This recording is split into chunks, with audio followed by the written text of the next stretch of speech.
Taip, tai sveiki visi mėly kolegos. Įeidami ir pasijungdami į šį webinarą, jūs atsakėte į porą klausimų, kas esate, kokias programas naudojate.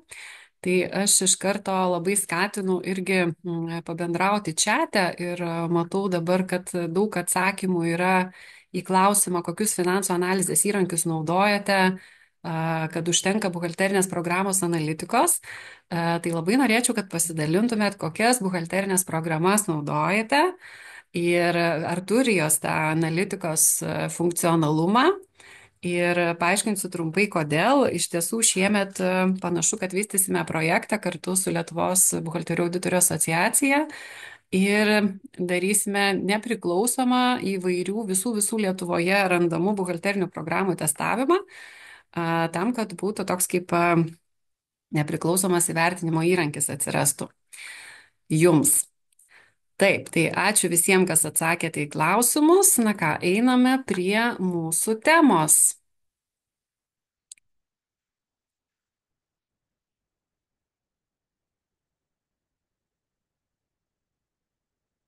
Einame prie mūsų temos. Jeigu kažkas būtų negerai su garsu, su vaizdu, iš karto kelkite rankytę, informuokit gerai, kad nesigirdi, nesimato, ar skaidrės užstrigo, ar dar kažkas.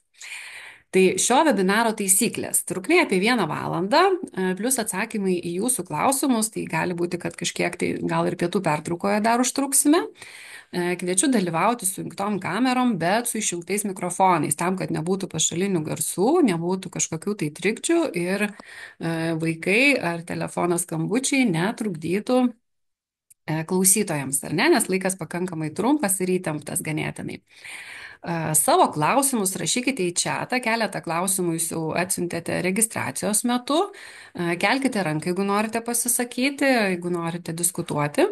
Dalyvauja kartu webinaro moderatorė ir jinai yra atsakinga už pašalinių garsų išjungimą, stebi jūsų bendravimą ir stebi klausimus, taip Edita mojuoja.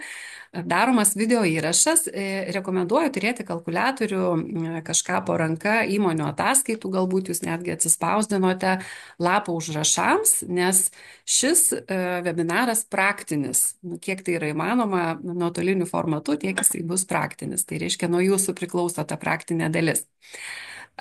Trumpai apie įmonę UAB Žinius. Aš atstovauju įmonę UAB Žinius, esu jos įkūrėja. Mūsų paslaugos yra apskaitos paslaugos. Teikiame finansinių rodiklių analizę, apie šią paslaugą šiandieną ir kalbėsime. Finansų valdymo konsultacijas, taip pat padedame įmonėms susitvarkyti su GPA'is iššūkiais. Na ir mūsų vinis, mūsų braškė ant torto yra įmonių finansų mokymai vadovams. Aš esu Rūta Usaitė Donelienė, visą gyvenimą esu praktikuojanti buhalterė, nuo 2003 metų vykdau praktinę veiklą, žinoma, pradėjau nuo apskaitininko kėdutės kažkada, netgi nuo apskaitininko kursų iš tikrųjų pradėjau tais 2003 metais ir kai kartais buhalterių grupėse matau diskusijas, ar įmanoma po apskaitos kursų kažkokį darbą susirasti ir taip toliau, tai man visada tokia sukelia nostalgišką šypseną, prisimenu save. Ir galiu pasakyti, kad įmanoma, bet yra didžiulis bet. Apskaitos kursų niekada tikrai neužteks dirbti buhalterinį darbą, reikia daugiau. Tai aš asmeniškai, kai pasibaigiau apskaitos kursus, iš karto įstojau į universitetą ir pasibaigiau bakalaurą verslo vadybos, vėliau finansų magistrą pasibaigiau ir tokiu būdu jau, kaip sakoma, stiprinu savo tas žinias, kad galėčiau dirbti šį darbą. 23 metais irgi išsikėliau tokį iššūkį, apsigyniau buhalterio profesionalo vardą ir beje, buhalterio profesionalų egzamine yra dalis klausimų susijusių su finansų analizė, su rodikliais. 2017 metais įsteigiau nuosavą verslą, tai yra UAB Žinius ir Žiniaus mokymus, atsiprašau. Ir finansų analizės tema 2010 metais buvo mano bakalaurinio darbo tema universitete ir nuo to laiko, iš tikrųjų tada net nesusimastydama pasirinkau šitą temą ir nuo to laiko kažkaip taip gaunasi, kad šita tema lydi mane, mano praktinėje veikloje, mano karjeroje daugiau mažiau visą gyvenimą. Taigi, istorija. Prieš 8 metus, palikusi finansų vadovės pareigas ir ilgametę karjerą tarptautinio kapitalo įmonių grupėje Klaipėdoje, Leze, atsidūriau laisvoje darbo rinkoje. Taip iš tiesų neretai nutinka finansų vadovams samdomiems, kada išsiskiria požiūriai su akcininkais ir su kitais vadovais į jų verslą. Ir svarsčiau, kągi daryti toliau. Ir nusprendžiau, kad atėjo laikas įgyvendinti ilgai nešiotą sumanimą, parašyti mokymų programą verslo savininkams ir vadovams apie finansus. Nes dirbdama komandoje, dirbdama įmonių grupėje ir prieš tai kitoje įmonių grupėje susidūriau su problema, kad iš tiesų labai trūksta finansų žinių vadovų komandai, vadybos komandai ir nesusišneka su buhalteriais, su finansininkais. Ir taip atsirado Finansų ABC nefinansininkams mano mokymų programa, kuri 2017 metais, aišku, vykdavo tik gyvai, vienos dienos trukmės, buvo ir pusantros dienos trukmės, tokia ilga programa. Kodėl apie tai pasakoju? Todėl, kad tai, ką jūs šiandieną išgirsite, yra tokie iš tos programos iškabinti galbūt momentai, svarbus dalykai, rodikliai. Tai yra sutrumpinta versija. Taigi, identifikavau savo misiją šviesti ir edukuoti verslų savininkus ir vadovus per finansinę apskaitą ir padėti jų verslams tapti pelningesniais, turtingesniais. Nuo 17 metų iki dabar šiuos mokymus baigė ir savo įgūdžių stiprino daugiau kaip 300 vadovų, mokėsi skaityti ir analizuoti verslų finansus. Kas man asmeniškai yra labai džiugu, kad iš tiesų jau ateina net ir į madą, darosi madinga mokytis finansų. Ir jeigu prieš tuos 8 ar 7 metus reikėdavo labai dėti daug pastangų, kad tuos vadovus prisikviesti į šios mokymus, tai dabar jau jie patys ieškosi, patys susiranda, mokosi, nori, rodo interesą, kaip sakant, nelaukia to, kad įmonėje nutiktų kažkokia finansinė krizė ir tik tada mokytis finansų, jau pradeda tai daryti prevenciškai. Šie mokymai taip pat vyksta ir gali vykti kaip vidiniai įmonių mokymai, vidinių formatų. Vat jeigu čia kartais esate finansininkų iš didesnių įmonių, tai žinokite, kad galite mane pasikviesti ir tada programa yra priderinama prie jūsų įmonio poreikio. Įdomus faktas, kad 24 metais mokymus užsisakė Ilte komanda, 8 žmonės, 8 verslo vertintojai, kurie suteikinėja dabar jau jų atsakomybė yra suteikti arba nesuteikti įmonėms finansavimą, Iltės kreditavimą, tai jie mokėsi pas mane ir jie mokėsi, kaip žinoti, ar galima įmonei skolinti, kiek galima įmonei skolinti, kaip pamatyti ataskaitose paslėptus dalykus ir kaip iš tiesų prakalbinti tuos rodiklius finansinius, kad tai nebūtų tik skaičiai ir tik kažkoks tai rodiklis.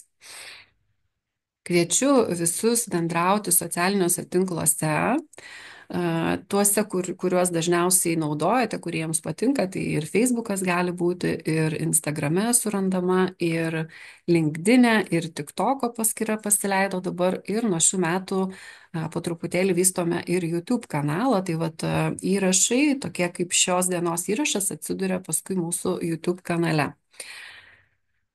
Jūsų klausimai, kuriuos atsiuntėte prieš šį susitikimą, tai yra nedaug iš tikrųjų klausimų. Nežinau, kodėl nerašote klausimų, nes tada galima labiau pakreipti visą turinį būtent į tuos klausimus.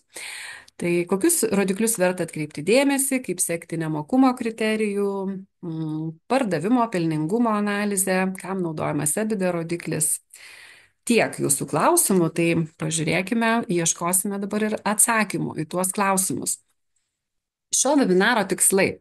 Kiekvieni mokymai turi turėti tikslą ir mano kaip mokymo organizatoriaus tikslas ir jūsų kaip mokymų dalyvių tikslai turėtų būti aiškiai savo įvardyti. Tai paprašiau dirbtinio intelekto sugeneruoti man paveiksliuką ir sakau, padaryk man, kad idėja yra tokia, kad buhalteris iš retrospektyvinių duomenų sistemintojo ir kaupėjo taptų labiau verslo konsultantas, kuris naudojasi be abejo tais sukauptais duomenimis, bet gali lengvai ir be vargo teikti įžvalgas verslam. Nežinau, kaip dažnai girdite iš savo klientų, iš savo įmonių, užsakovų ar ne, apskaitos paslaugų klientų klausimą. Tai pasakyk man ką nors apie mano skaičius, tai įžvalgom pasidalink, ką reiškia tie mano skaičiai, ar ne? Tai tam, kad galėtum duoti kažkokias įžvalgas, na, reikia pačiam irgi pasiruošti, turėti savo kažkokius kelis punktus, ar ne, pagal ką tas įžvalgas mes teikiame, apie ką mes kalbame. Nes pasakyti gerai, blogai, tai, nu, kaip ir nieko nepasakyti. Tai dar vienas toks klausimas, provokacija galbūt, kuo buhalteris skiriasi nuo finansininko. Seniai savo keliu šitą klausimą ir savo atsakymą aš kaip ir turiu, kad visų pirma tai yra du skirtingi žmonių fenotipai. Ir nežinau, kuris iš jų esate jūs, pabandykite identifikuoti save. Mes savo įmonė organizacijoje naudojame tokį disk testavimą, tai ir tas dalykas atskleidžia. Bet iš tiesų, tai kaip atskirti, ar ne? Tai buhalteris yra žmogus, kuris labai labai tikslus, jam labai labai svarbu visos detalės, jam svarbu ir tie centai. Ir vat, kai mes buhalterio paklausėme, pavyzdžiui, kokie įmonės pardavimai, tai buhalteris atsakys su centais. Jeigu mes finansininko paklausome, kokie įmonės pardavimai, tai finansininkas dažnai atsako mums 1 000 eurų tikslumu. Tai yra, jis neina į detalės. Buhalteriui svarbiausia jo misija ir atsakomybė yra teisingai, kruopščiai, atsakingai susisteminti duomenis, retrospektyvinius duomenis, mokesčius, taip toliau. Finansininkuigi svarbu, remiantis tais teisingais duomenimis, pažiūrėti į ateitį, strateguoti, prognozuoti. Ar ne? Tai va čia galbūt yra toks esminis skirtumas, kad čia truputėlį į praeitį fokusas yra, čia truputėlį daugiau į ateitį yra fokusas. Ir dar vienas iš tokių irgi svarbių skirtumų tai yra rizikos tolerancija.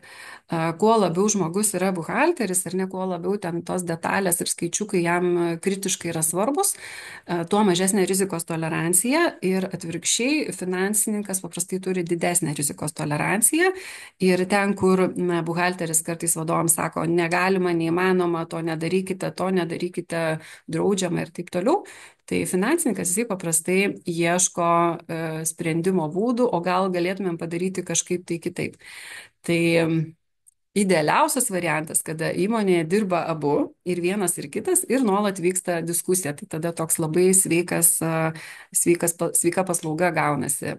Kaip iš vieno žmogaus yra tikimasi, kad jisai bus finansininkas iš buhalterio, tai dažnai būna per dideli lūkesčiai iš tiesų kaip vienam žmogui, nes jeigu žmogus iš prigimties yra labiau tiksliukas, jam gali būti sunku būti tuo, kaip čia pasakyti, prognozuotoju ar ne ir ateities matytoju. Ir čia jokių būdų nesumenkinant ar kažkaip tiesiog yra skirtingi žmonės. Šiek tiek istorijos apie pačią finansų analizę. Tai finansų analizai reikia suprasti, kad jai yra daugiau kaip 100 metų. Ir tie visi rodikliai, visos tos formulės, kai kurios iš jų yra išrastos labai labai seniai. Pavyzdžiui, pats pirmasis panaudotas rodiklis yra current ratio, reiškia skolos rodiklis. Apie jį mes kalbėsime irgi šio susitikimo pabaigoje, kaip jisai skaičiuojasi, ką jisai reiškia. Na ir be abejo, reikia suprasti irgi, kad finansų analizė kaip dalykas, jisai atėjo iš už Atlanto, jisai atėjo iš Amerikos. Ir mūsų Europoje arba Lietuvoje konkrečiai, tai dar pakankamai nedaug metų yra naudojama, praktikuojama ar ne, palyginus su už Atlanto. Tai va turėkite omeny, kad nuo to laiko per tą daugiau kaip 100 metų finansinių rodiklių, finansų analizės rodiklių yra išrasta begalės, jų yra šimtai.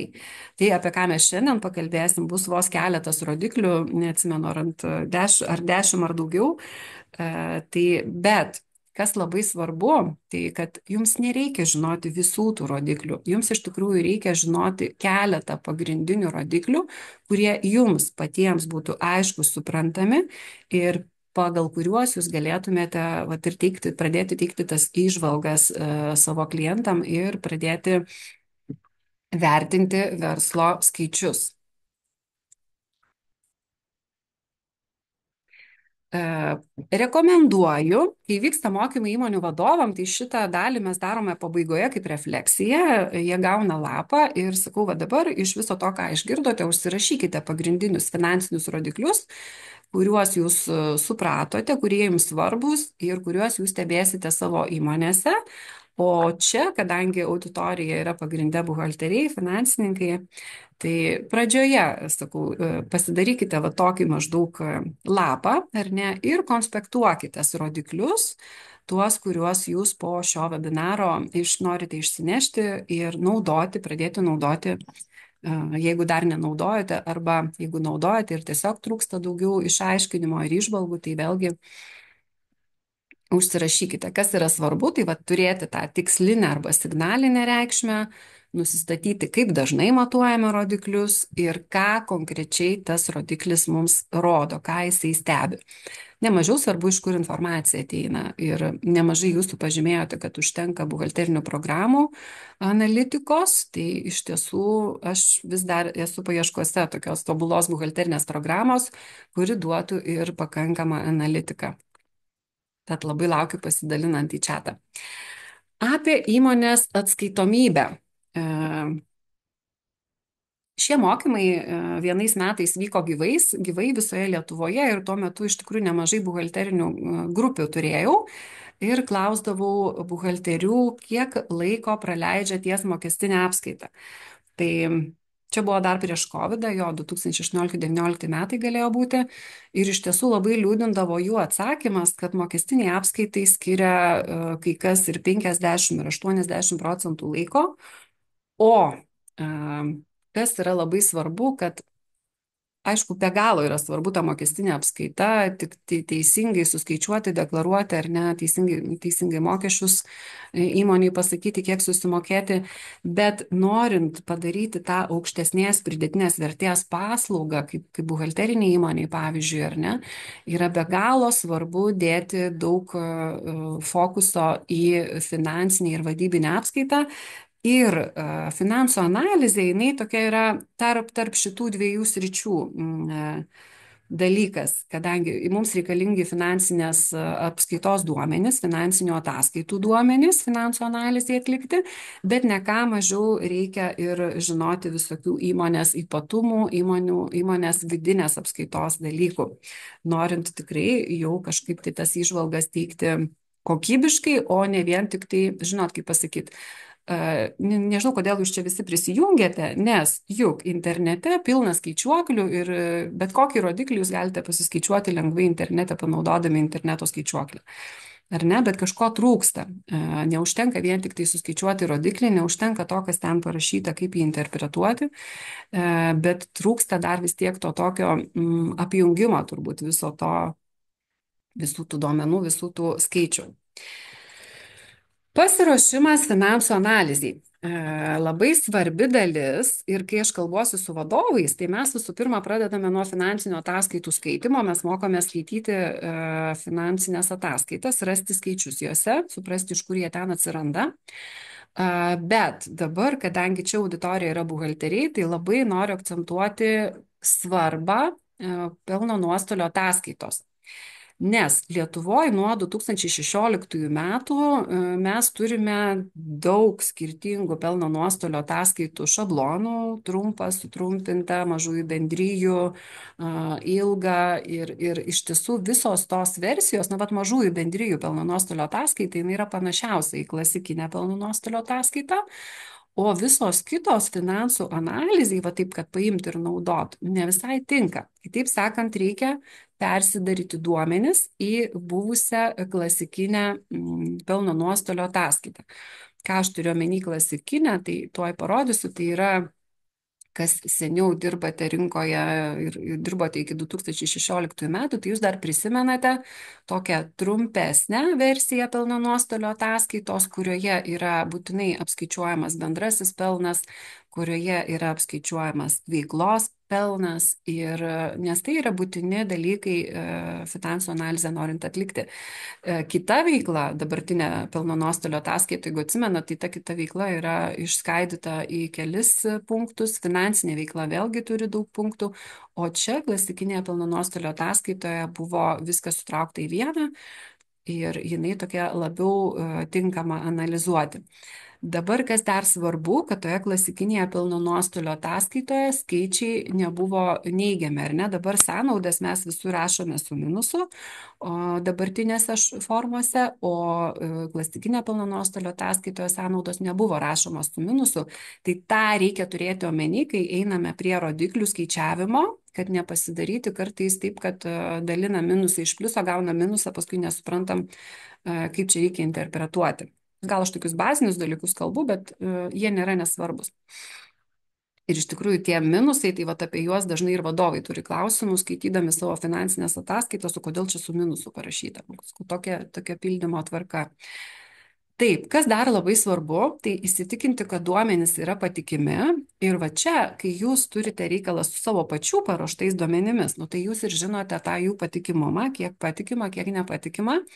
Mes kaip įmonė, kada teikiame finansų analizės paslaugą išoriniam klientui, ne savo klientui, o ateina, nu, tai jūsų klientai ateina pas mus pasidaryti finansų analizės, tai neretai užtrunka procesas dėl to, kad gražinam taisyti duomenys. Kadangi mūsų finansų analitikė irgi labai turi akylą moteris, greit pastebi, sako, aš matau, kad čia netvarkoja kažkas su trečia klase, aš matau, kad čia kažkaip netaip sudėliota, pradedi klausti buhalterio ir paaiškėja, kad taip, į trečią klasę įkėliau savininko paskolą, nes kažkaip nesugalvojau, kur kitur padėti. Tai tokiu atveju mes gražinam taisyti duomenys, tada pataiso, vėl siunčia ir nu, toks skausmingesnis procesas yra atlikti finansų analizę išoriniam klientui, negu savam klientui tai padaryti. Kas dar yra svarbu, irgi atsiunčia klientai 1 metų balansą, kur yra einamųjų metų duomenys ir praėjusių finansų analizę atlikti. Per mažai. Finansų analizė matuoja trendus, tai reikia iš tikrųjų žiūrėti visada ilgesnį laikotarpį, 3-5 metų duomenys. Jeigu jūs analizuojate pamėnesiui, na tai vėlgi, kuo daugiau jūs turite, kuo daugiau laikotarpių duomenų, tuo jūs galite kažkokias tas išvalgas platesnės pamatyti, būtinai reikia palyginamųjų duomenų irgi. Palyginamieji duomenys. Kas dar labai svarbu, kad įsitikinti, ar laikotarpiai yra palyginami. Nes neretai mes sudarinėjame ketvirtinius arba pusmetinius balansus, pelno nuostolio ataskaitas, bet palyginamosiuose duomenyse pastatome pilnus metus, o einamosiuose metuose įrašome pusmečio duomenis. Ir kas tada gaunasi, kad mes turime nepalyginamus laikotarpius ir jeigu reikia skaičiuoti dinamiką, jeigu reikia skaičiuoti trendus, daryti tą horizontalią analizę, va čia mes tada suprantam, kad negerai. Nu ir aišku, sukamės iš padėties, tai gal tuos metus paimti ir padalinti per pusę, bet tai nėra gerai. Iš tikrųjų, reikia pasidaryti palyginamus duomenys. Jeigu reikia ketvirtinių duomenų, tai reikia ir pasidaryti, kad viską turėtumėte ketvirčiais. Čia, kas turite reikalų su užsienio įmonių grupėmis, su struktūromis įmonių, tai įsitikinti, ar valiutos sutampa. Jeigu, pavyzdžiui, turite kažkokią tai dukterinę įmonę ar ne iš Ukrainos ir jie atsiunčia jums ne eurais duomenis, arba Kazakstane, va dukterinė kokia įmonė yra, tai vėlgi reikia susivienodinti valiutas. Na ir be abejo pasiruošti papildomą informaciją. Tai yra turėti nusidėvėjimą, turėti palūkanų sąnaudas, turėti detalius duomenis, pajamų, sąnaudų ir ilgąją balanso versiją arba didžiąją knygą. Tai vad, ką noriu pasakyti prie pasiruošimo, kad iš tikrųjų sutrumpintos finansinės ataskaitos finansų analizai nėra tinkamos, nėra pakankamos. Reikia turėti ilgą balansą, reikia turėti daugiau duomenų.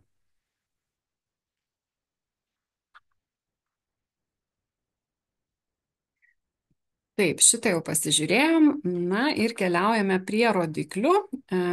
Finansiniai rodikliai veiklos vertinimui. Dabar skirstomi įvairiai, bet man patinka galbūt šis skirstimas. Tai yra dinamika, trendai, pokyčiai, pelningumas, kas jau yra vertikalioji analizė, ar ne, pelningumą mes matuojame labiau vertikaliai. Mokumas ir likvidumas, ir labai neretai žmonės klausia, o kuom skiriasi tas mokumas nuo likvidumo, ar ne? Tai likvidumas yra, kad greitai, kaip greitai įmonė gali atsiskaityti su savo einamaisiais įsipareigojimais, su savo kreditoriais. Mokumas jau jisai yra apskritai, kiek įmonės turtas yra užskolintas, kiek įmonė yra padengta skolomis, o kiek nuosavų kapitalu. Čia yra tas svertas vadinamas efektyvumo rodikliai, o ten jau yra visko ir daug, tai tikiuosi, kad šiandien spėsim ir efektyvumo rodiklius pažiūrėti. Kam reikalinga skaičiuoti rodiklius? Kamgi reikalinga juos skaičiuoti? Palyginimui, pasilyginimui su savim arba su rinka, su kitais rinkos dalyviais, pasitikrinimui vėlgi tiek savęs, tiek pasitikrinimui galbūt suplanuotais kažkokiais dalykais, pačiam planavimui, kontroliai, veiklos stebėsenai gali būti skaičiuojami rodikliai, veiklos tobulinimui ir finansų analizė, jinai kaip įrankis visų pirma parodo, ką tobulinti. Tai yra užraudonuoja mums kažkurie tai rodikliai, tie, kurie netitinka normų. Ir tada mes nuo tos vietos galime pradėti gilintis, o kodėl jie raudonuoja, kas ten yra ne taip, ar nelysti į gilį, nerti gilin jau ir žiūrėti, ko ten reikia, kokios pagalbos reikia verslui. Tikslų iškelimui, tai netgi ir komandos tikslų iškelimui, ir motivacinių sistemų dalimi kartais tampa finansiniai rodikliai sprendimų priėmimui. Ir be abejo, naudinga yra tik savalaikė ir tiksli informacija, nes turėdami netikslius duomenis, tai mes ir prianalizuosime nesąmonių. Apie dinamikos rodiklius, nuo jų pradėsiu. Tai jie matuoja pasirinkto dydžio pokytį praėjusių laikotarpių atžvilgių. Gali būti matuojama iš tikrųjų šitie dalykai, tai yra pelnas, pajamos, sąnaudos, turtos, skolos. Galima dar smulkiau detalizuoti. Pirmasis toksai rodiklis - turto pokytis. Vėlgi dabar skaidrėse jūs matysite formulės ir po šio susitikimo tikrai skaidrės jums irgi atsiųsiu, tai reiškia nebūtina jums čia kažko įrašinėti ar fotografuoti ar panašiai. Galite, kas spėjate ir esate labai greiti ar ne ir turite po ranka kažkokios įmonės skaičius, galite pamėginti paskaičiuoti, kad būtų irgi aiškiau ir įdomiau. Turto pokytis, tai reiškia vertina balanso turtą einamojo laikotarpio, lygina jį su praėjusiojo laikotarpiu ir apsiskaičiuojame, kiek pasikeitė įmonės turtas, paaugo ar sumažėjo. Rodo ne tik pačio turto, bet ir apskritai, ar yra investicijų augimas, ar įmonė galbūt stovi vietoje, ar gal kaip tik per mažai investicijų daro. Ir labai svarbu, kad turtas turi didėti lėčiau, nei didėja pajamos ir pelnas. Ir čia yra tokia vadovėlinis toks dalykas, žinau, kad čia ir studentų yra prisijungę šiandien berods. Tai yra toks vadovėlinis dalykas kaip auksinė ekonomikos taisyklė, kuris sako, kad pelnas turi augti greičiau, negu auga pardavimo pajamos, o pardavimo pajamos turi augti greičiau, negu auga turtas. Tai mes su jumis, turėdami šitą rodiklį dinamikos, visų pirma, apsiskaičiuojame turto augimą. Ir tada, aišku, skaičiuojame tuos du kitus rodiklius. Tai yra pajamų pokytis.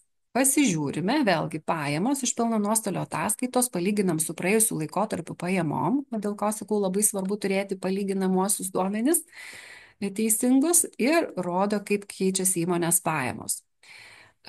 Lyginam su kuo? Tai vat lyginam su turto pokyčiu, lyginam su savikainos bei veiklos sąnaudų straipsnių pokyčiais. Nes vien tik šitos eilutės pokytis mums gali nesakyti nieko, kaip tik, kad, įmonė paaugo 20% arba, įmonė krito 10%. Ir kas, ar ne, o kas iš to? Tai vat labai svarbu lyginti su kitų straipsnių pokyčiais. Ir, pavyzdžiui, jeigu savikaina auga, o pajamos neauga, tai netgi jeigu įmonė dar vis dirba pelningai, bet ką tai reiškia? Tai reiškia, kad įmonės pajamų kreivė su savikainos kreivė praėjus kažkiek tai laiko susikirs ir įmonė atsidurs lūžio taške, nuo kurio pradės dirbti nuostolingai. Tai labai svarbu paraleliai stebėti ir kitų pelno nuostolio ataskaitos eilučių pokyčius. Taip, ir prisiminkite, ar ne, pelno augimas turi būti didesnis negu pardavimo pajamų augimas, o pardavimo pajamų augimas turi būti didesnis negu turto augimas. Aišku, ta auksinė ekonomikos taisyklė jinai nėra tokia be išimčių ir jeigu įmonė yra investavimo etape, kažkokiu tai didelių investicijų etape, tai bus visiškai normalu, jeigu turtas auks daug daugiau ir tik paskui ar ne po kurio laiko vėl galėsite pasitikrinti pagal šitą taisyklę, ar vejasi pajamos, ar vejasi pelnas.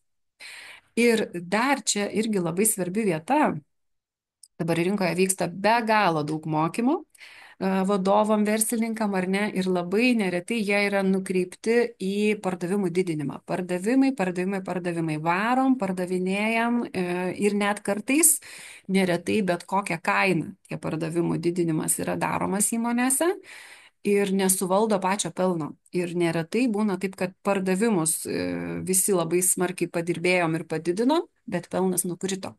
Tai va čia ką reiškia? Nu, ką reiškia toks dalykas? Dirbom daugiau, o uždirbom mažiau. Vadinasi, fokusas didinant pardavimus lygiaverčiai turi būti ir pelne. Nes jeigu mes tik didinam pardavimus ir nežiūrim į pelną, nu, gali būti, kad turėsim va tokią nemalonę situaciją, kad dirbom daugiau, o neturim ko pasidžiaugti toj galutinėje pelno eilutėje ir nėra ką skirstyti dividendais, o dar gal ir nuostolis susidarė, jeigu labai neprotingai varėm ant to pardavimo didinimo bet kokią kainą. Grynojo pelno pokytis, tai va tas trečias rodiklis, ar ne, vėlgi jau visi dinamikos rodikliai, noriu, kad jūs suprastumėte, skaičiuojami vienodai. Iš esmės einamojo laikotarpio daliname iš praėjusio laikotarpio, minus vienetas kart šimtas, gauname procentą, jeigu kart šimtas nepadarysime, gausime koeficientą. Jeigu kartais skaičiuojate su telefonais ar ne, tai studentai, va, jeigu telefonai skaičiuoja, tai ten, kur skliaus, tai ten būtinai paspauskite lygų, nes priskaičiuosit nesąmonių. Ir čia dar irgi įvedžiau savo pastabą, kad padauginti iš minus vienas, kaip pelnas iš minuso keičiasi į pliusą, nes irgi yra sunku, standartinė ta formulė, vat, jinai nėra pritaikyta, sakykime, visiems gyvenimo atvejam. Tai todėl reikia patiem irgi būti pakankamai matematiškai pasikauštusiem, kad teisingai suskaičiuoti, vat, kada įmonė dirbo pelningai, bet tapo nuostolinga, ar ne, nes ten jau nebe procentais, ten jau kartais keičiasi įmonės grynojo pelno pokytis. Ir atvirkščiai, kada dirbo minusinėje zonoje, bet perėjo į pelną, tai vėlgi kiek paaugo tas jos pelnas, teisingai suskaičiuoti.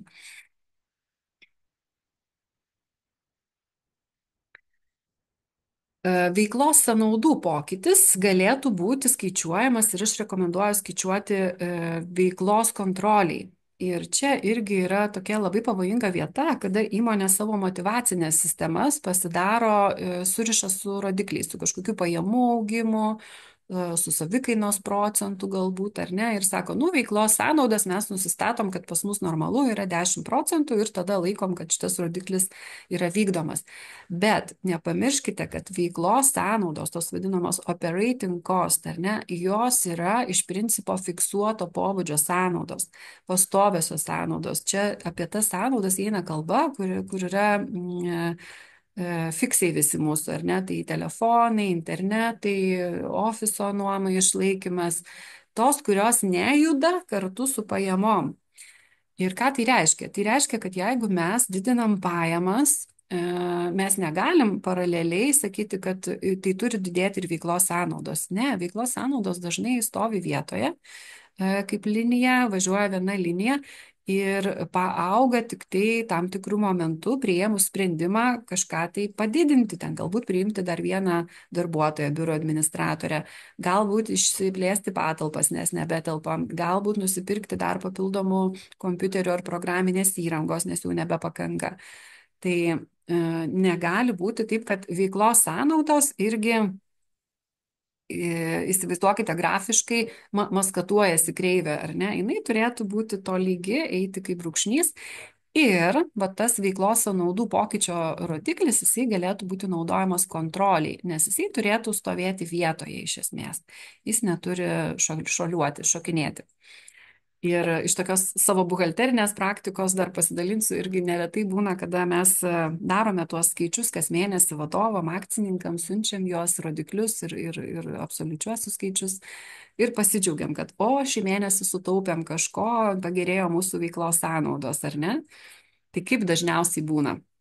Nežinau, ar jums tai būna, bet jeigu būna, tai pakelkite rankytę ir kitą mėnesį paaiškėja, kad buvo nepristatytos kažkokios tai sąskaitos, dėl to vizualiai pasirodė mėnesis geresnis, o kitą mėnesį tas rezultatas pablogėjo, nes tos sąnaudos atsirado ir sukrito į ne tą laikotarpį. Tai kaip aš sakau, neskubėk džiaugtis, jeigu gerėja veiklos sąnaudos, ar ne, pasitikrink, ar tikrai viskas yra apskaityta ir ar netrūksta sąskaitų paprasčiausiai. Tai būna. Tikrai būna ir čia pas visus žanro klasika. Tai netgi darant analizę, iš tikrųjų galima greitai pamatyti, kur trūksta. Ar ne? Nes jeigu važiuoja pas mus vieną eilutę ir kažkur skylė, nėra kažkokių tai sąnaudų, nu tai iš karto matosi, trūksta, nepristatė kažko.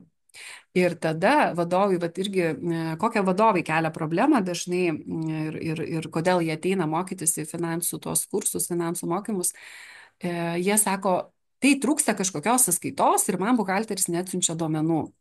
Tai sprendimai yra du. Arba siūsti tuos duomenis vis tik tai su trūkstamom sąskaitom ir su savo komentarais, kad trūksta to, vadinasi, jūs negalite tikėti iš tų rezultatų, mintise prisidėkite trūkstamus skaičius, arba tuos trūkstamus skaičius, jeigu jie daugiau ar mažiau yra fiksuoto pobūdžio, įdėti preliminarius. Tai yra istoriškai pagal buvusius turimus istorinius duomenis.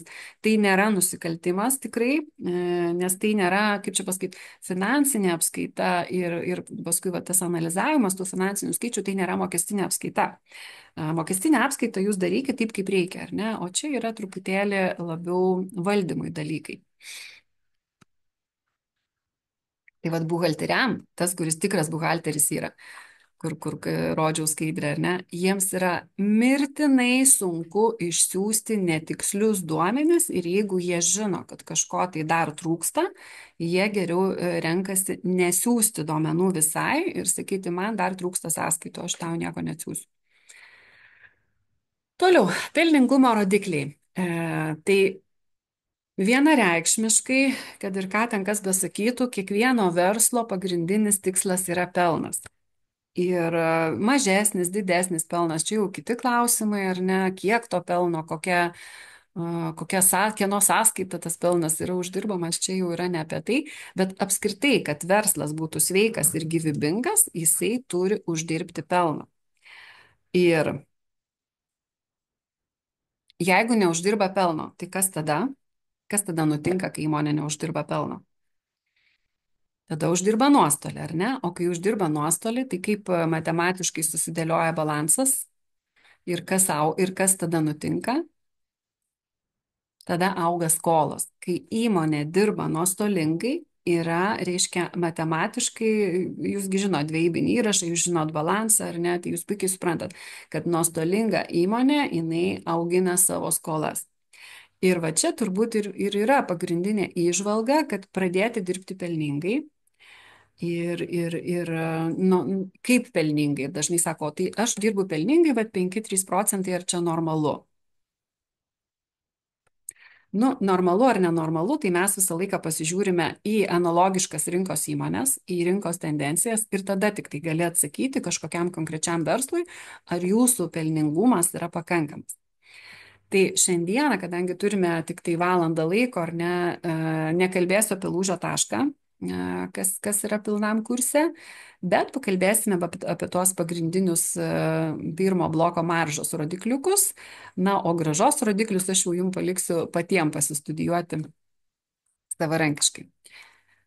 Taip, tai bendrasis pelningumas, tas vadinamas gross profitas, bendras pelnas ar nepadalintas iš pajamų, čia jau mes turime nebe horizontalią analizę, o vertikalią analizę, mes čia matuojam struktūrą, rodo produkto pelningumą. Iš tiesų labai priekybininkam yra tas vadinamas maržinis pelnas. Jisai labai aiškus, šitas rodiklis yra labai aiškus priekybininkam, bet pavyzdžiui, jeigu jūs turite reikalų su paslaugo, gali būti, kad tas rodiklis nebus visai tinkamas jums naudoti ir jums reikės veiklos pelningumo rodiklio.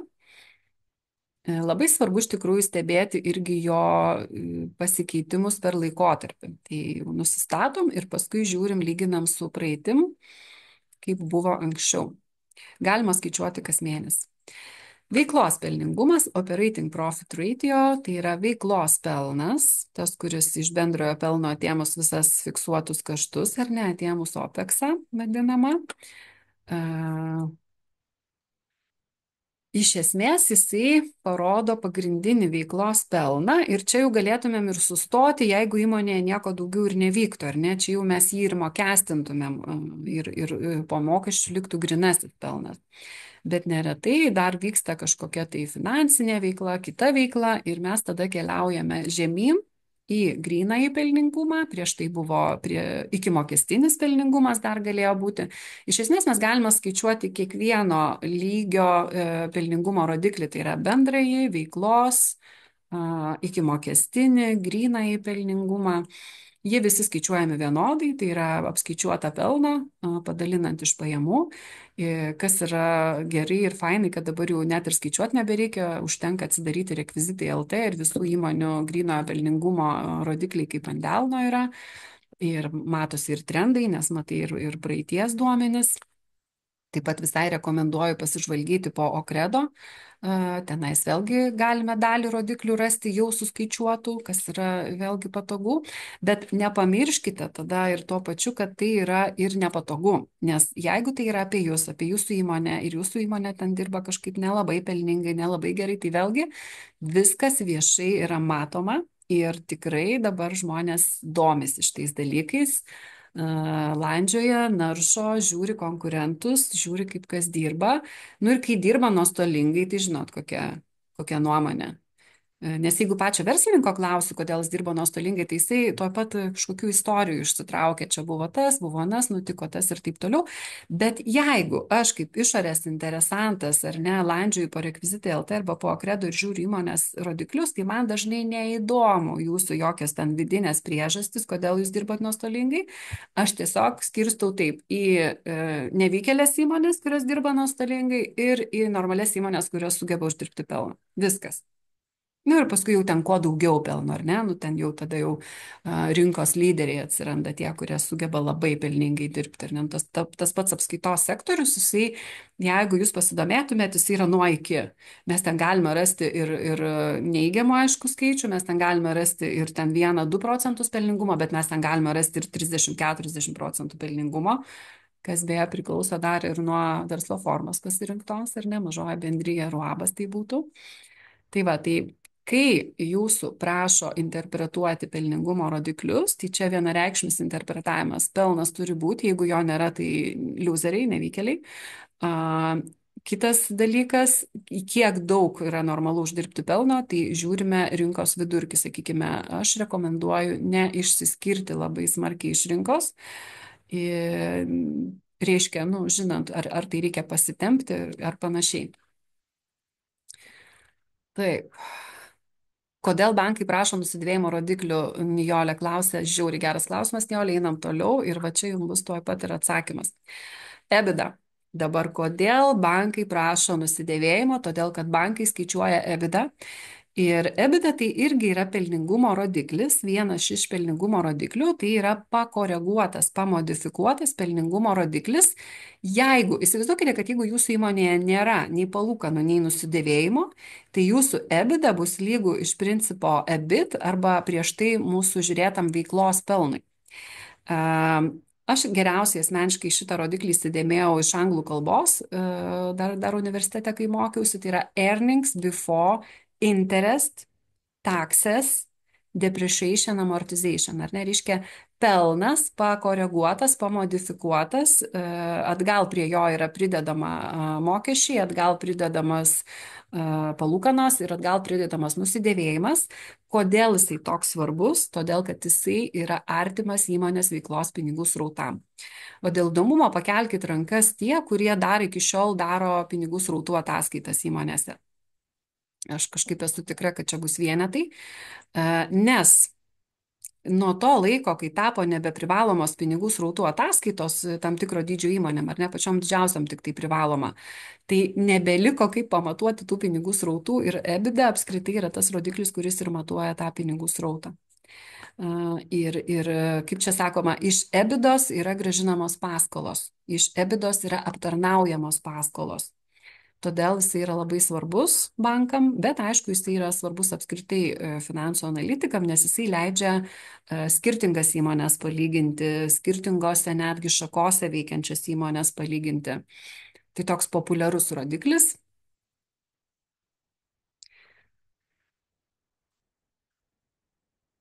Tai linkiu aš jums irgi išmokti, kaip jis yra skaičiuojamas. Ir dar yra toks vienas irgi, kaip mano vaikas sako, heksas, kad, žinot, jeigu įmonė dirba nuostolingai, nu, nėra grynojo pelno, nėra to iki mokestinis jau irgi nėra pelnas, ar ne? Tai tada paskaičiuokit būtinai EBITDA, nes gali paaiškėti, kad vis tik tai EBITDA yra teigiama, neneigiama. Ir jeigu EBITDA yra teigiama, o grynas pelnas yra neigiamas, nu tai gal jau ir nėra taip blogai. Nes iš principo bent jau reiškia tada, kad pinigų įmoniai gal ir netrūksta, nes EBITDA teigiama. Bet jeigu ir EBITDA neigiama, nu tai jau vienareikšmiškai įmoniai trūksta pinigų. Nuostolinga veikla, kaip aš sakau, trūksta pinigų. Čia tik laiko klausimas. Jeigu kiek nuostolinga, kiek ilgai nuostolinga, nes kai įmonė dirba į nuostolį, tai iš esmės savininkai turi nešti pinigus iš namų tam, kad maitintų verslą pinigais. Arba turi būti kažkokia tai įmonių grupė, motininė įmonė ir taip toliau, taip toliau. Toliau, pardavimų struktūra. Labai trumpai, kur tikrai irgi galite parodyti savo vertę ir savo indėlį prie verslų analizės, taip analizuoti jų pardavimų struktūrą, bet tam reikia, žinoma, turėti ne pelno nuostolio ataskaitą, tam reikia turėti išsamius duomenis ir svarbu yra ir vesti atskirai, jeigu įmonė turi galbūt ir paslaugas, ir produktais kažkokiais prekiauja, turi e-shopą, turi galbūt kažkokį, tai nežinau,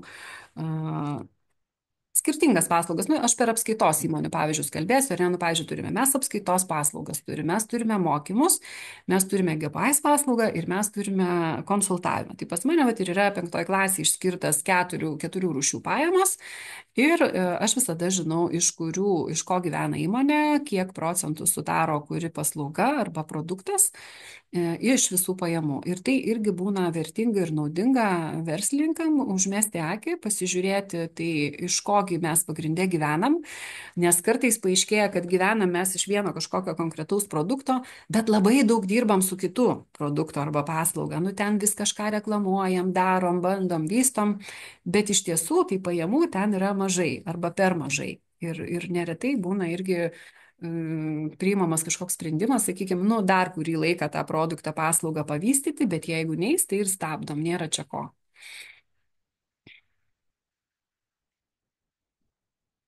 Savikainos dalis pajamose šitą rodiklį iš miego pakelk skaičiuoja visi priekybininkai, patys vadovai ir gamybininkai irgi skaičiuoja būtent savikainos dalį pajamose. Netgi labiau mėgsta šitą rodiklį negu bendrai pelningumą, negu gross profitą, nes čia susiję yra. Vėlgi pardavimų savikainos eilutė dalinama iš pajamų. Dabar sakau tiems buhalteriam, kurie vedat paslaugas, pavyzdžiui, ir ne paslaugų apskaitą ir nieko nefiksuojat pardavimo savikainoje, tai šito rodiklio apskaičiuoti neįmanoma, kaip ir bendrojo pelningumo tada. Dėl to iš tiesų kartais yra labai svarbu susisėsti su vadovu ir labai gerai pagalvoti, pastrateguoti ties apskaitos politiką, kas pas mus yra savikaina, ką mes apskaitome prie savikainos ir ar yra reikalas, prasmė tą savikainą tinkamai apskaityti. Tai prekybai, gamybai čia jau, kaip sakoma, klausimų net ir nekyla. Labai svarbu stebėti pokyčius, nes jeigu mūsų savikaina yra, nežinau, ten, pavyzdžiui, 50%, ne, esame gamybininkai, bet pastebime, kad vieną mėnesį 51, kitą mėnesį 52, vadinasi, kažkas mūsų savikainos struktūroje brangsta. Galbūt mūsų prekės brangsta, žaliavos, gal elektra ar kažkokie energetiniai resursai, galbūt va, tas pats minimalus darbo užmokestis pakilo, ar ne, ir tai reiškia, kad didins mūsų savikainą. Ką reikia daryti nedelsiant, jeigu didėja savikaina? Nu, kas atsakys, dovanosim dovaną kokią nors. Jeigu didėja savikaina, ką darom? Mes kaip buhalteriai kuo skubiau informuojame savo vadovus ar ne, verslininkus ir iš karto referuojame į tai, kad jie turi reaguoti su kainomis. Jie nedelsiant turi koreguoti pardavimo kainas, jei tik tai yra įmanoma, jei tik tai rinka, kaip sakant, priima.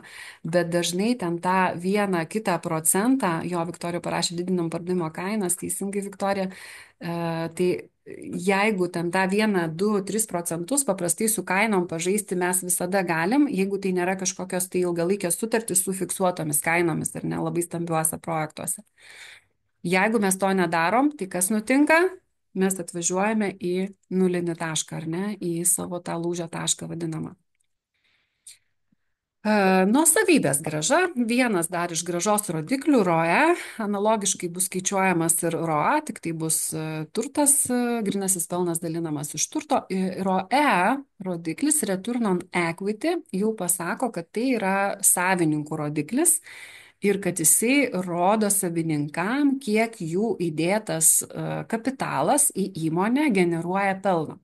Dabar kas labai svarbu ir kur daro klaidą skaičiuodami šį rodiklį žmonės ir pradedantieji finansų analitikai ir buhalteriai visi šitą klaidą daro, kad jie ima tik tai nuosavą kapitalą kaip įstatinį kapitalą, pavyzdžiui, UAB, ar ne? Tai pamiršta, kad nuosavas kapitalas tai yra visas straipsnis su visu sukauptu ir nepaskirstytu pelnu.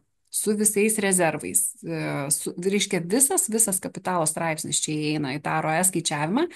Ir jeigu verslas neišsiminėja pelno, o laiko pelną įmonėje palieka jį, kaip ten sako, tom reinvesticijom, ar ne, tai atitinkamai jų ROE gali irgi mažėti labai, nes nu, ten kaupėsi pelnas, yra įdėta pelno daugiau.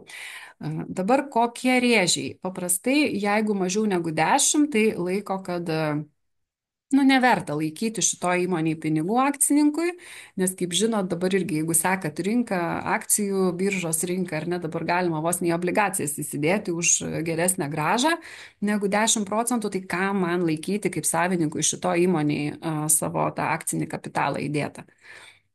Nu, taip skamba paprastai, aišku, nėra taip paprastai išsimti tą kapitalą, ypač jeigu tai yra UABas, uždaroji akcinė bendrovė, bet reikia visą laiką savo verslą lyginti su rinka ir jeigu aš esu šitoj įmonėje įdėjus, nežinau, ten tuos 2600 eurų ir dar palikus ten 100 000 nepaskirstyto pelno ir žiūriu, kiek gražos generuoja man šita mano įmonė ir kiek gražos galėtų sugeneruoti visos kitos alternatyvios investicijos, jeigu tą pačią sumą aš įdėčiau kažkur kitur į kitas akcijas, į bondus, į palūkanas, nežinau, į terminuotus indėlius, bet kur. Į sutelktinį kokį finansavimą. Jeigu kitur aš uždirbčiau daugiau, tai vat, jums ir išvalga, vadinasi, šitam versle man laikyti pinigų neapsimoka. Ai, labai svarbu iš tikrųjų gražos rodikliai ROE yra skaičiuojami už 12 mėnesių arba už metus, reiškia, nepaskaičiuosit už vieną mėnesį, reikia skaičiuoti už ilgesnį. Nu, reikia tokį, jeigu šitą rodiklį norim skaičiuoti dažnai, reikia susidarinėti tą slenkančias ataskaitas už 12 mėnesių. Namuose, savarankiškai po šio susitikimo palyginkite savo kažkokios tai analizuojamos įmonės apskaičiuotus dinamikos ir pelningumo rodiklius su konkurentų arba tame pačiame sektorė veikiančių verslų rodikliais. Tai yra pajamų augimą pasižiūrėkite, grynai pelningumą dinamiką, paskaičiuokite ROE ir visus šitus dalykus, kad suskaičiuoti jums konkurentų ataskaitų prašyti nereikia, jums užtenka įlysti į rekvizitai LT, pavyzdžiui. Oi, dar vienas labai mano mėgiamas rodikliukas, kuris nėra beje klasikinės finansų analizės dalykas. Čia, kai šitus mokymus kūriau, tai aš tą rodiklį sugalvojau. Nežinau, gal kažkur buvau mačius, gal tiesiog sugalvojau, nes pasidarė įdomu paskaičiuoti faktinį pelno mokesčio tarifą. Arba realusis faktinis pelno mokesčio tarifas, tai yra pelno mokestį padaliname iš pelno prieš apmokestinimą ir gauname, kiek iš tikrųjų procentų sumoka įmonė pelno mokesčio. Ir čia būna labai įdomu, kada įmonės turi daug neleidžiamų atskaitimų, ar ne, kad jų labai išdidėja tas faktinis pelno mokesčio tarifas, arba atvirkščiai, jeigu įmonės naudojasi daug visokių lengvatų, sugeba panaudoti, tai va tą ir investicinę pelno mokesčio lengvatą, gal MTEPą kažkokį tai naudoja, gal paramos lengvatą panaudoja, tada jų pelno mokesčio tarifas sumažėja ir jisai gali būti mažesnis negu nustatytas, negu 15, negu 5. Ir čia jūs kaip buhalteriai vėlgi galite labai parodyti savo vertę, savo indėlį, kad va, žiūrėk, aš tau patariau panaudoti tokią ir tokią lengvatą, ar ne? Ir va, žiūrėk, faktinis pelno mokesčio tarifas vietoje 15 yra 8 tik tai procentai. Ir tai yra mano nuopelnas. Tai yra labai svarbu, per šitą vietą jūs galite savo vertę labai tiesiai šviesiai ir su skaičiais parodyti, ne, vadovams. Tai naudokit šitą į sveikatą. Dinamikos rodikliai ir pelningumo rodikliai, kas yra svarbu, tai įmonės stadija. Reiškia, kuo jaunesnis verslas, aišku, kad mes ten galime rasti to nuostolingą veiklą, bet nenormalu, jeigu ta nuostolinga veikla tęsiasi metų metais, nes tiesiog, nu, matematinė logika yra paprasta. Prasiskolins ir užsidaryti turės, viskas, bankrutuos. Situacija tendencijos rinkoje. Tai reiškia, kai mes kalbam apie augimą, reikia suprasti, o kaip rinka visa juda, kiek auga rinka, ar jinai auga, ar jinai krenta, ar jinai stagnuoja. Ir vėlgi tada tas pasilyginimas va toks turėtų būti su tendencijom rinkoje. Jeigu įmonė sugeba aukti daug daugiau negu rinka, nu tai šaunuoliai. Bet jeigu rinka auga, nu, sakykime, normaliai ten kažkiek tai ar ne procentų, o jūsų įmonė neauga arba krenta, nu va čia tai tada rimtas signalas, kad yra kur žiūrėti, yra negerai. Nu ir žinoma, įmonės strategija ir tikslai. Apskritai, galbūt įmonė kaip kokia Tesla ar ne išradinėja, meta labai daug investicijų išradimus ir nesiorientuoja į pelną ir pelningumą trumpuoju laikotarpiu. Bet tada, vadinasi, jinai turi turėti labai aišku strateginį planą, kas maitina įmonę pinigais, nes vis tik tai iš pelno, iš grynojo pelno įmonėje ir atsiranda pinigai. Efektyvumo rodikliai parodo, kaip efektyviai įmonė naudoja savo visus turimus išteklius, resursus, tai ir turtą, ir netgi darbuotojus, pinigus, kaip valdo skolas, kaip valdo išlaidas ir daug visokių dalykų. Tai pradėsim nuo tokio paprasto rodiklio kaip darbuotojų efektyvumas. Ar skaičiuojat kas nors šitą rodiklį? Ir kuom jis yra geras, kai aš vat konsultuoju, pavyzdžiui, į kitus verslus ir pakankamai gerai jų nepažįstu ir jie man rodo savo skaičius, aš sakau, žiūrėk, kad man būtų aiškiau apie tave susidaryti nuomonę, aš noriu paskaičiuoti kitų konkuruojančių įmonių, tokios kaip tavo verslas, panašių įmonių pajamas vienam darbuotojui. Tai reiškia, kiek per vieną žmogų, per vieną samdomą darbuotoją sugeneruoja pajamų ir pabandykit va šitą pasiskaičiuoti, jeigu niekada neskaičiavot.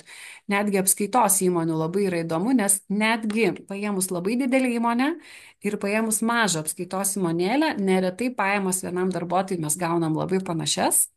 Ir tai tik tai parodo, kad mes visi turbūt konkuruojam panašiom sąlygom, panašiom kainom ir panašiais resursais disponuojame.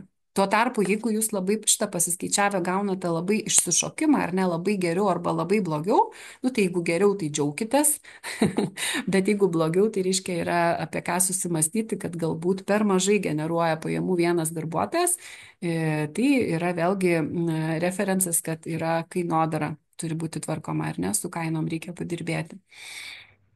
Kodėl pajamos vienam darbuotojui, o ne pelnas, nes, pavyzdžiui, kredo, jeigu jūs įeisit, tai matysit, kad ten skaičiuoja ne tik pajamas vienam darbuotojui, bet ir pelną vienam darbuotojui, nu todėl, kad vis tik ne darbuotojas atsako už galutinį įmonės pelną, ar ne, darbuotojas jis ateina į darbą ir dirba, o sprendimus įvairiausių išlaidų struktūros priima vadovas. Tai va tas pelnas galutinis jau labiau yra vadovo atsakomybė, o pajamos vienam darbuotojui toks pasilyginimui rodikliukas. Taip, matau dabar, kad jau einame mes link 12 valandos ir buvau sudėjus jums tokius tris rodiklius. Tai yra atsargų apyvartumą dienomis, tai yra pirkėjų skolų apyvartumą dienomis ir tai yra tiekėjų skolų apyvartumą dienomis. Šitie trys rodikliai yra svarbus, reiškia, kaip kombinacija. Ir ką noriu dabar parodyti ir akcentuoti ir pasakyti, vėlgi, atsimenat, sakiau, kad trumpos ataskaitos netinka finansų analizai, nes čia mums reikia turėti labai konkrečiai iš balanso atsargas ir pardavimų savikainą iš pelno nuostolio ataskaitos. Formulėje 360 arba 365 tai yra metų dienų skaičius, galima naudoti ir 360 ir 365, svarbu naudoti vienodai. Ir šitie trys rodikliai iš tiesų jie dažniausiai parodo atsakymą, kodėl įmonė trūksta pinigų. Nes kaip taisyklė, jeigu įmonė veikia pelningai, ar ne, atsimenat, pirmas punktas - pelnas. Kad būtų pelno, tada turėtų netrūkti pinigų. Bet jeigu vis tik įmonė veikia pelningai, trūksta pinigų, tai tikėtina, kad yra kažkur jie užmarinuojami. Tai labai neretai užsimarinuoja atsargose. Ir va čia pasimato, kiek dienų užsišaldo atsargos. Ir labai svarbu, žinot, apskaičiuosit šitą rodiklį ir sakysit vadovui, nu, 30 dienų. Nu ir ką tas 30 dienų, nieko jisai nepasako. Bet esmė yra, kad tas 30 dienų ar 90 dienų ar 60, kiek čia begautumėt, atitiktų verslo procesą iš tikrųjų, kad jeigu tai yra gamybinė įmonė, kad maždaug 30 dienų ir yra jos gamybinis ciklas. Jeigu tai yra prekybinė įmonė, kad jos prekybinis ciklas ir yra tas 90 dienų, tai reiškia, kai apsiverčia prekės, pilnai atsinaujina per 90 dienų. Beje, prekyboje, prekybininkam, kurie laiko ekspozicijas, tai tas 90 dienų ar net 120 dienų gali būti ir visiškai normalu. Bet ką tai reiškia? Tai reiškia, kad įmonė turi apsirūpinti pinigais tom atsargom laikyti, ar ne? Kad vėlgi iš kažkur tai turi būti finansavimas. Tai, trys rodikliai atsiminkit, atsargų apyvartumas, tada pirkėjų skolų apyvartumas. Vėlgi mums reikia konkretaus skaičiaus iš balanso pirkėjų skolos ir va trumpajame balanse nėra šitos skaičiaus, vadinasi, jums reikia tikslių duomenų, dalinam iš pardavimo pajamų ir čia neretai mes gauname dienų skaičių, per kiek vidutiniškai su mumis atsiskaito mūsų pirkėjai. Labai svarbu, kad atitiktų šitas dienų skaičius tą dienų skaičių, kurį mes esame jiems ir nustatę apmokėjimai. Bet jeigu mūsų pirkėjai turi atsiskaityti per 15, o čia mes gaunam 30, vadinasi, turim kažkokiu tai įsimetusių vėlavimų, ar ne? Ir tai yra vieta, su kuria reikia nuolat dirbti iš tiesų. Nuolat dirbti, tai va čia labai padeda jau vadybinė apskaita, vadybos komandos pajungimas, tų skolų jau tada detalus stebėjimas, ar ne, ir kažkoks tai algoritmas su priminimais, su išankstiniais priminimais ir taip toliau, taip toliau. Tiekėjų skolos, vėlgi reikia iš balanso, iš ilgojo balanso tiekėjų skolų, iš pelno nuostolio ataskaitos pardavimų savikainos ir apsiskaičiuojam, per kiek dienų vidutiniškai mes atsiskaitom su savo tiekėjais. Paskutinė finansų analizė, kurią darėm, čia gavom skaičių apie 100 dienų. Tai kai atėjo klientas, reiškia, apie savo tos skaičius pasikalbėti, tai aš jam ir sakau, nu nenorėčiau aš būti tavo tiekėjas ir aš tikiuosi, kad man už šitą finansų analizę atsiskaitysi greičiau negu per 100 dienų, nes iš tiesų nenorėčiau uždirbti tokią įmonę, kuri vidutiniškai su tiekėjais atsiskaito per 100 dienų. Tai jisai sako, jo, viskas taip ir yra, mes viską žinom, mes čia esame ilgalaikiuose projektuose ir su pagrindiniais tiekėjais taip ir yra susitarta, kad aiškiai jie patys gan ilgai savo lėšų laukia ir patys gan vėlai atsiskaito su savo tiekėjais.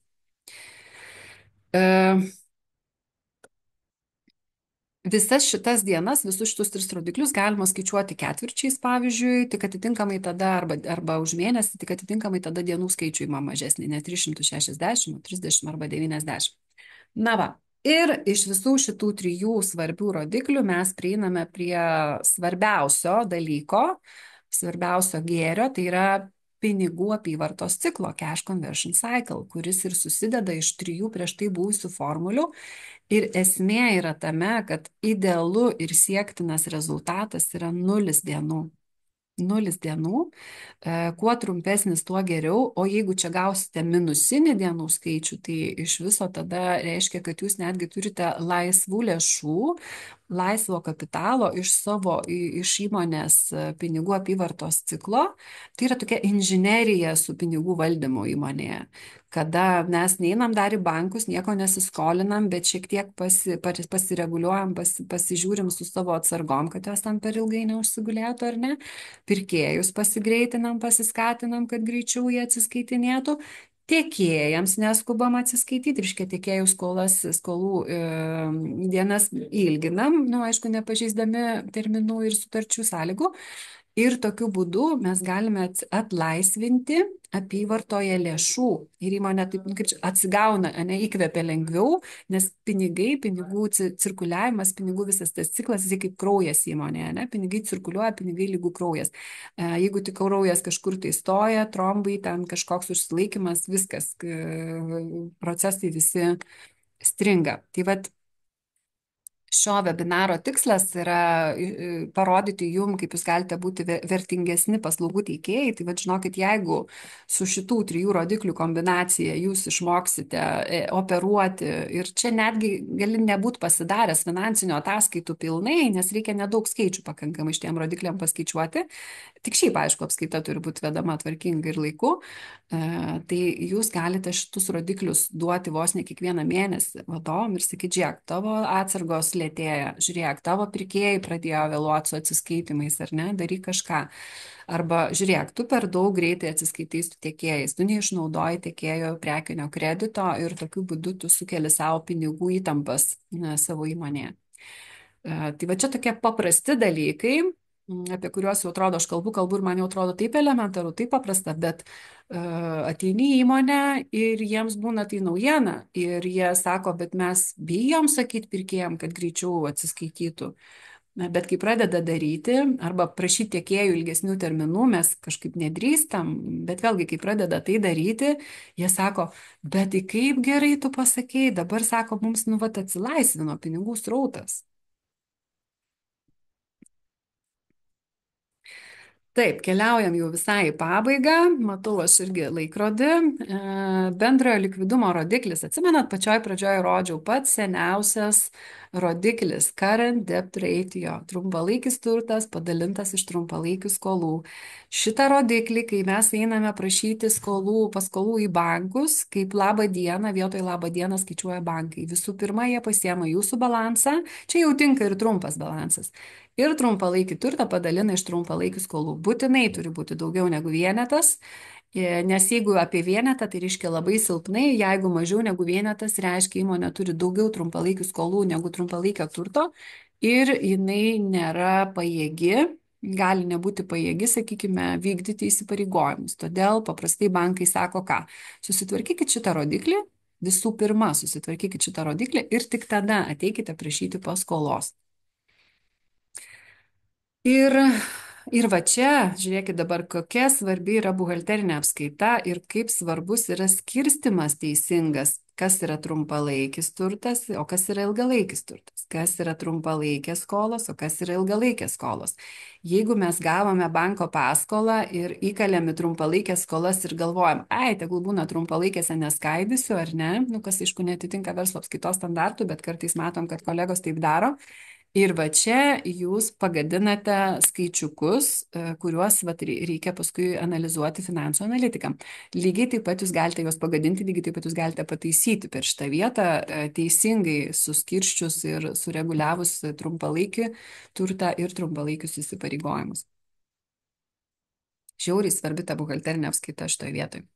Kitaip sakant, jūs galite padėti įmonėm sėkmingai gauti finansavimą arba galite pakenkti įmonėm ir jos negaus to finansavimo. Skolos rodiklis, dar toksai universalus irgi rodiklis, kuris lygina visus įsipareigojimus su visų įmonės turtu. Jau čia yra išmokumo dalies rodiklis. Ir jisai parodo realiai, kiek yra užskolinta įmonė, kiek finansuojama skolintom lėšom. Kuo didesnis įsiskolinimas, aišku, tuo didesnė rizika. Būklė mažam vidutiniam verslui yra apie 0,5, 0,7 jau tokia ant ribos kritinė. Ir jeigu parodyti vizualiai, mokumą. Tai sveikas mokumas atrodo taip, ar ne, kada mes įmonės balanse turime va tokį vaizdelį. Turtas, nu čia dar aišku, ilgalaikis, trumpalaikis irgi turėtų turbūt maždaug čia būti tas brūkšnys arba čia vat kažkur tai, ar ne. Ir savininkų kapitalo yra tiek pat, kiek skolų. Tai reiškia 50-50 yra užfinansuotas turtas tiek savininkų kapitalo, tiek skolom.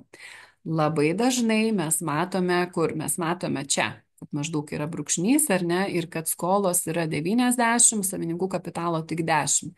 Jeigu įmonė dirba nuostolingai ir turi ilgalaikę nuostolingą veiklą ir turi sukaupusi nuostolio, minuso, tai kaip matematiškai čia gaunasi tada? Kad realiai tai skolų yra daugiau negu turto. Ir nu, ko gali tokia įmonė prašyti, ko tokia įmonė gali tikėtis, ar tai finansavime, ar tai finansavimo gavime, ar tai paskolų gavime, žinoma, kad nieko, nebent jinai ten savininkas užlaiduos viskuo asmeniniu, nu tada gal.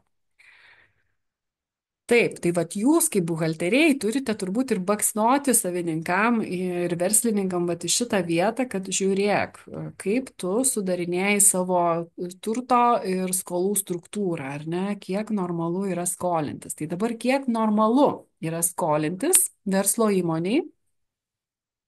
Ir čia atsimenat, kažkas klausė apie tą EBITDA. Tai 60-65% viso įmonės turto tikrai gali būti finansuojama įsipareigojimais, bet čia yra įsipareigojimais bendrai paėmus, ne vien tik tai banko paskolom. Iki 4 EBITDA yra skolintis normalu. 4 EBITDA čia jau yra riba, aukštos rizikos riba. Jeigu visai įmonė nesiskolina, nu tai irgi paprastai jinai tada neišnaudoja pilnai savo potencialo ir uždirba mažesnį pelną. Ilgalaikės investicijas finansuojam ilgalaikiam paskolom. Principas labai paprastas, ne taip paprastai gyvendinamas, ne taip paprasta gauti tą finansavimą ypač jauniems ir pradedantiems verslams. Ir ilgalaikiam paskolom ir savininkų kapitalu. Ir trumpalaikio įsiskolinimo visada turi būti mažiau negu trumpalaikio turto. Bet ne mažiau dar svarbu ir to trumpalaikio turto kokybė. Dar viena tokia pabaigai čia studentams, kas ten esat prisijungę, turto valdymo auksinė balanso taisyklė, formulė yra tokia, kad ilgalaikis turtas padalintas iš nuosavybė plus ilgalaikiais įpareigojimai turėtų gautis apie vienetą. Jeigu daugiau už vienetą, vadinasi, yra agresyvi turto valdymo politika. Tai yra viskas, ką šiandieną aš jums buvau paruošusi. Ir dabar taip pat, kadangi tai yra šitie rodikliai, tai yra fragmentuota medžiaga iš ilgojo pilnojo kurso finansų analizės ir valdymo apskaitos. Tai dabar aš noriu Jums pristatyti tokį riboto galiojimo pasiūlymą tik šio webinaro dalyviams, atkakliausiams, kurie išbuvo išklausę iki pat dabar. Ilgąjį kursą finansų ABC nefinansininkams aš esu suskaidžiusi į modulius, į 3 modulius, nufilmavusi, padariusi video medžiagą su pridedamom papildomom užduotim. Ir jums, kaip apskaitos būtent žmonėm, aš labai siūlau ir labai rekomenduoju investuoti į save ir įsigyti tokį komplektą. Tai yra 2 už 1 kainą su nuolaidos kodu webinaras. www.žinius.lt video mokymai, susiraskite finansinių rodiklių analizę ir susiraskite valdymo apskaitą. Finansinių rodiklių analizė sudaro 3 akademinės valandas, valdymo apskaita 3,5 akademinių valandų su daugybė gerų praktinių pavyzdžių iš realių įmonių gyvenimo ir naudokite ir švieskitės. Ir kas yra gerai, didžiulis privalumas yra iš tikrųjų, dar prie kurso yra pridedama excelinė rodiklių skaičiuoklė, tai reiškia, jūs gaunate excelinį įrankį, nors tai yra truputėlį jau gal senoviškas dalykas, kai dabar va čia irgi kažkas atsakėte, kad su dirbtiniu intelektu jau darote finansų analizės. Tai taip, bet kol jūs patys nesate gerai pasikaustę su ta finansinė rodiklių analize, tai iš tikrųjų su dirbtiniu intelektu pradėti darbuotis yra pavojinga, nes jisai daro daug klaidų ir aš pati turėjau va, tokius savo tuos išiltę studentus, kur vienas buvo toks pirmūnas ir jis viską padarydavo pirmas ir darydavo irgi su dirbtiniu intelektu. Tai jisai man ir sakė, sako, tu žinok, kiek klaidų pridarė, paėmė skaičius ne iš tų eilučių ir sako, o išvadas surašė, kaip, nu, kaip būtų tenai už gryną pinigą. Sako, tai gerai, kad aš pats su savo kritiniu mąstymu praėjau ir viską pratikrinau ir pamačiau, kad yra nesąmonių prianalizuota. Tai kitaip sakant, jeigu jūs norite naudoti dirbtinį intelektą finansų analizai, tai jūs visų pirma patys turite išmokti tą dirbtinį intelektą greitai pratikrinti, ar jo duoti rezultatai yra teisingi. O paskui jau, kaip sakant, aš tikiu, kad tikrai dirbtinis intelektas, jisai mokosi, tobulėja, jūs apsimokinsit, netgi tą įrankį Excelinį galbūt panaudosite, kaip čia pasakyti, kaip standartizuotą ar ne dalyką. Ir tada tikrai pagreitės jūsų visas šitas procesas ir palengvės. Taigi, pasiūlymo esmė. Du moduliai, du kurso moduliai. Pirmasis kurso modulis yra finansinio ataskaitų skaitimas, kuris yra labiau vadovam, jums aš tikiu, kad nereikia finansinio ataskaitų skaitimo, o finansinio rodiklio analizė plus valdymo apskaita gali būti labai geras pasiūlymas ir to labiau labai gera kaina, tai yra 2 už 1 kainą už 157 eurus. Nuolaidos kodas webinaras galioja dabar ir galios šiandieną iki 14 valandos. Taip, dabar kaip įsigyti? Tai įeiti www.žinius.lt video mokymai. Beje, pastebėjom, kad nėra labai patogu tą daryti telefonu. Įsigyti eina, bet žiūrėti, tai tikrai žiūrėkite per kompiuterius, per ekranus normalaus dydžio, ne per telefoną. Ir susirasti tenai du produktus. Beje, finansų analizė yra vienas iš mūsų populiariausių video mokymų. Daugiausiai jo yra nupirkta.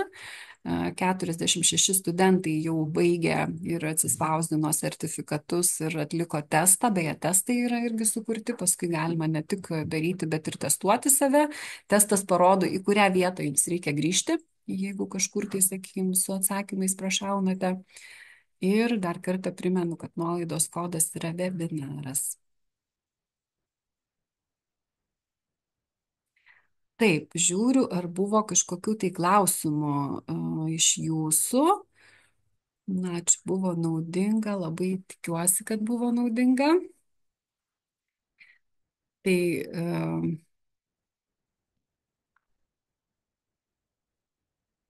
apmokėjimo būdai visos, nu beveik visos elektroninės bankininkystės.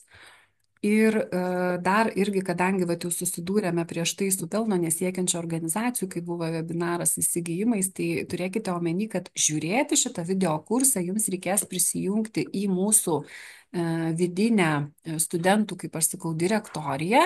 Nebus taip, kad jūs atsisiunčiate tą kursą į savo kompiuterį ar kad jūs gaunate tiesiog kažkokią YouTube nuorodą. Šito vat nemokamo įrašo tai bus YouTube nuoroda, o mokami video mokymai jie yra patalpinti, kaip aš sakau, studento aplinkoj ir to studento aplinkoj ir vyksta peržiūrėjimas pagal paskaitas, yra atskiros paskaitos, yra užduotis prie tų paskaitų ir nežinau kaip jums, bet aš pastaruoju metu tai vis dažniau ir dažniau renkuosi būtent video formatu mokytis, nes ką pastebėjau, buvau va, dabar irgi Moters pinigai konferencijoje, beje, labai įdomus renginys, visą dieną trukęs, 21 pranešėjas apie pinigus, ten tikrai kosminių dalykų išgirdau, pripasakojo, bet tu išeini iš to gyvo mokymo, wow efektas, ar ne, atrodo ir tą darysiu, eina laikas, praėjo viena diena, antra diena ir tau įsijungia užmiršimo procesas ir tu nebeatsimeni.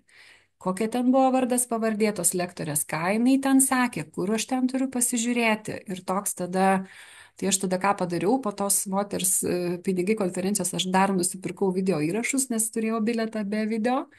Ir va dabar, kai sugalvoju, kad reikia kažką pasižiūrėti, tai pasijungiu tuos video pranešimus ir pasižiūriu, nes, nu, mano atmintis, tai žinokit, nežinau kaip jūsų, bet mano tai ir taip yra perkrauta. Ir per sunku viską galvoje tiesiog laikyti.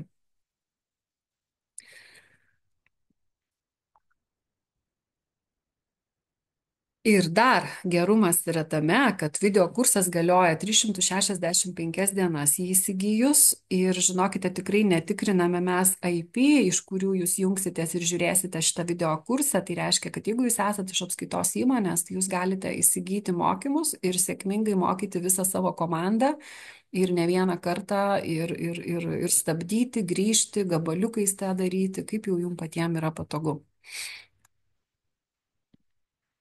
Na ir dar toksai paguodos nuolaida, kaip aš sakau, čia tiem, kurie negalėjo prisijungti gyvai ir kurie žiūrės šitą įrašą vėliau kažkada, kurie prašė įrašo, tai iki balandžio 13 dienos ir 24 valandos dar jums galios nuolaidos kodas bonus 30, kuris suteiks 30% nuolaidą įsigijimui irgi šitų video produktų. Tai geriausiai išlošia be abejo tie, kurie gyvai sudalyvauja. Dabar turinys. Kažką pakalbėjom šiandien, kažką jums parodžiau. Dabar ko neparodžiau, kas yra pilnam kurse. Tai yra daugiau informacijos apie tą pačią sąnaudų struktūros analizę, lūžio taškas, tada visi turto kapitalo investicijų ROI-rose, toksai gražos rodiklis, kai mes skolinamės ir matuojam, ar efektyviai skolinamės. Tada pinigų ciklo valdymas, bet šiandien ką aš parodžiau, tai aš neparodžiau dar vieno dalyko, kaip apsiskaičiuoti, o kiek pinigų trūksta įmoniai, kai žinom, kiek dienų, reikia žinoti, kiek pinigų trūksta.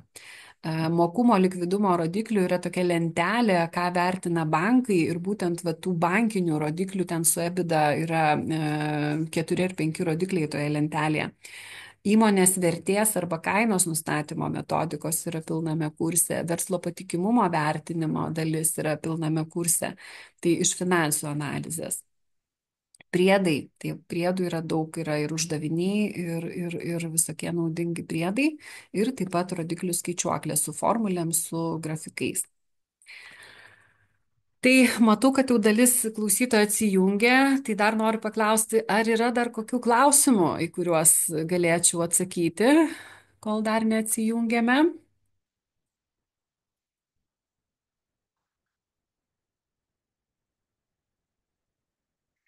Tai ačiū už įvertinimą, už grįžtamą į ryšį.